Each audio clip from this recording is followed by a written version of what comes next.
કેવીની class YouTube ચેનલમાં આ સરે મિત્રોનું હું દિલથી સ્વાગત કરું છું।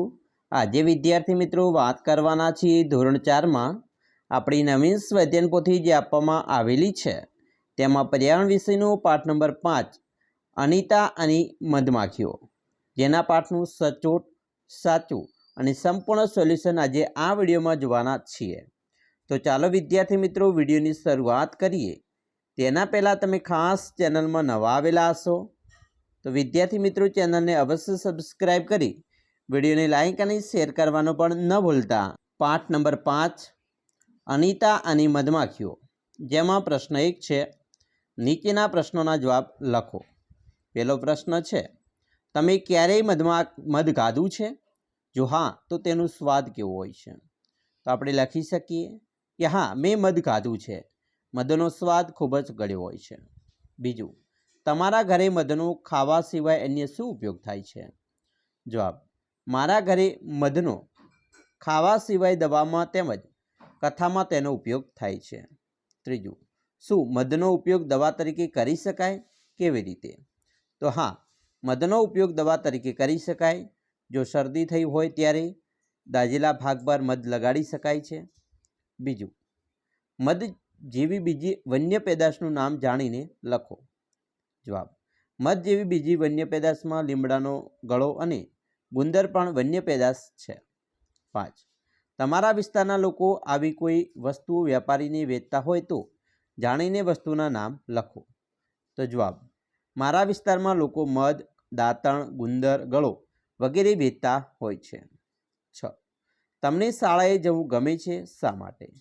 જવાબ, હા, મને શાળાએ જવું ગમે છે કારણ કે મારી શાળામાં અવનવી ઘણી પ્રવૃત્તિઓ થાય છે। મને મારી શાળામાં ઘણું શિક્ષણ મળે છે, સંસ્કાર પણ મળે છે।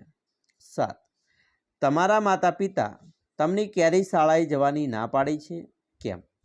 જવાબ, મારા માતા પિતા મને જ્યારે હું બીમાર હોઉં, ઘરે કોઈ પ્રસંગ હોય કે મામાના ઘરે જવાનું હોય ત્યારે શાળાએ જવાની ના પાડે છે। 8, બાળકોને કેટલા ધોરણ સુધી મફત ભણવાનો અધિકાર મળેલો છે? જવાબ, બાળકોને 8 ધોરણ સુધી મફત ભણવાનો અધિકાર મળેલો છે। 9, તમે ભણવાની સાથે તમારા ઘરના મહત્ત્વના કામમાં મદદ કરતા હોય તો લખો। જવાબ, હું ભણવાની સાથે ઘરકામમાં તેમજ ખેતીકામમાં તેમજ પશુપાલનમાં પણ મદદ કરું છું। આના સિવાય તમે બીજી રીતે મદદ કરતા હોય તો તે પણ લખી શકો છો। પ્રશ્ન 2, મધમાખીને તેના મધપૂડા સુધી પહોંચાડો।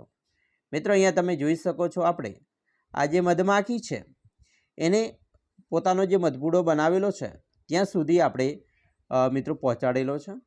તો આવી રીતે તમારે પણ મિત્રો પહોંચાડવાનું રહેશે, બરાબર। અહીંયા મિત્રો મધપૂડો છે।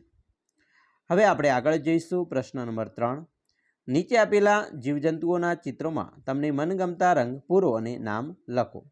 અહીંયા મિત્રો પહેલું આપેલું છે પતંગિયું, તો પતંગિયામાં તમને મનગમતો રંગ પૂરી શકો છો।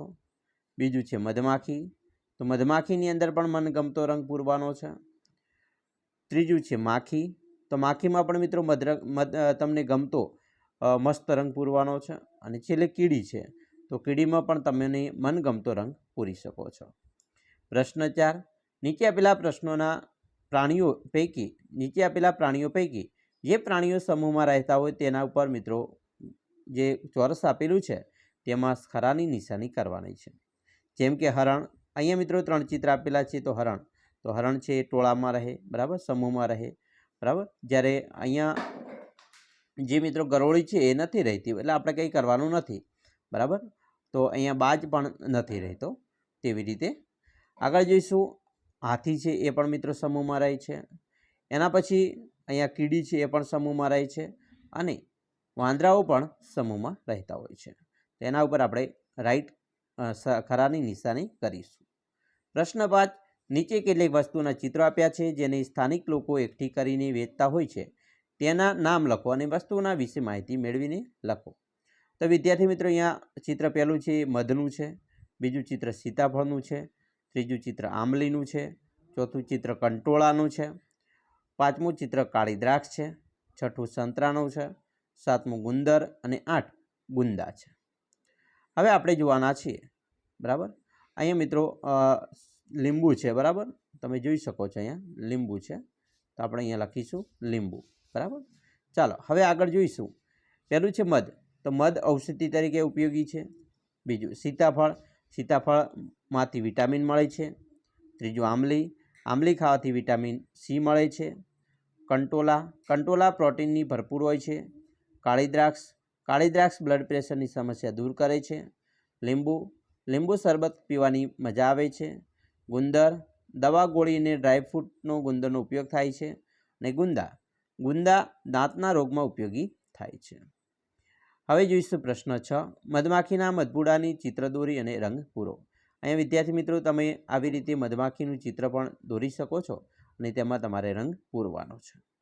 પ્રશ્ન 7, તમારા ગામ વિસ્તારમાં ગૃહ ઉદ્યોગ ચલાવતી કે તે પ્રકારનું કાર્ય કરતી કોઈ મહિલાઓને ઓળખો છો? તેના વિશે માહિતી મેળવીને પ્રશ્નોના જવાબ લખો. પહેલો પ્રશ્ન છે કે આ મહિલાઓ કયા કયા પ્રકારના કામ કરે છે? તો વિદ્યાર્થી મિત્રો આવી મહિલાઓ હોય એ અથાણા વેચવા, પાપડ, વડીઓ, અગરબત્તી અને મસાલા બનાવે છે. બીજું, તેઓને આ કામ કરવાની પ્રેરણા ક્યાંથી મળી? તો આપણે એનો જવાબ લખી શકીએ કે લઘુ ઉદ્યોગ, સરકાર દ્વારા આવા ઉદ્યોગને પ્રોત્સાહન અને લોન મળવાથી અને અન્ય બીજી મહિલાઓના સહકારથી પ્રેરણા મળી. ત્રીજું, આ બહેનો તેમના ઘરની આવકમાં કેવો ફાળો આપે છે? જવાબ, તો આ બહેનો તેમના ઘરની આવકમાં મહત્ત્વનો ફાળો આપે છે. આ ઉદ્યોગની કમાણી પર જ એમનું ઘર ચાલે છે. તો આવી રીતે વિદ્યાર્થી મિત્રો આપણે તમારો પાઠ નંબર 5 પર્યાવરણમાં છે એનું સંપૂર્ણ સોલ્યુશન જોયું. આશા રાખીએ છીએ તમને આપણો વિડીયો ખૂબ જ ઉપયોગી નીવડશે અને ખાસ વિડીયો ગમ્યો હોય તો વિદ્યાર્થી મિત્રો લાઇક, શેર અને સબસ્ક્રાઈબ કરવાનું પણ ન ભૂલતા.